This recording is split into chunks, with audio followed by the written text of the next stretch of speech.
রাতের আকাশে ছড়িয়ে পড়ছে লেলিহান শিখা। বুধবার রাশিয়ার ড্রোন হামলায় তছনছ হয়ে যায় ইউক্রেনের শহর ক্রপিভনিটস্কি।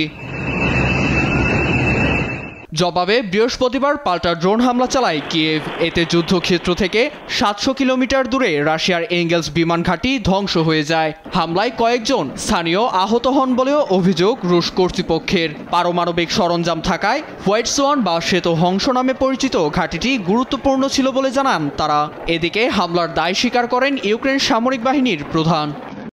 দখলদাররা বিমান ঘাঁটিটি ব্যবহার করে কিয়েভের বেসামরিক লোকদের উপর বিচ্ছিন্ন হামলা চালিয়ে আসছিল। রুশ বাহিনীকে রুখে দিতেই এ হামলা চালানো হয়েছে। মূলত পুতিন ও জেলেনস্কির সঙ্গে মার্কিন প্রেসিডেন্টের আলোচনার পরই পাল্টা হামলায় মাতে মস্কো ও কিয়েভ। এদিকে বৃহস্পতিবার বেলজিয়ামের ব্রাসেলসে আয়োজিত দুদিনের শীর্ষ সম্মেলনে আলোচনায় যোগ দিয়েছেন ইউরোপীয় নেতারা। বর্তমান পরিস্থিতিতে কিয়েভকে কিভাবে সমর্থন দেয়া হবে এবং ইউরোপের নিরাপত্তা ইস্যু নিয়েই এই সম্মেলন। এতে ইইউ নেতাদের সঙ্গে ভার্চুয়ালি যোগ দেন জেলেনস্কি। এছাড়া লন্ডনে রুদ্ধদ্বার বৈঠকে বসছেন যুক্তরাজ্য ও ফ্রান্সের প্রতিরক্ষা প্রধান।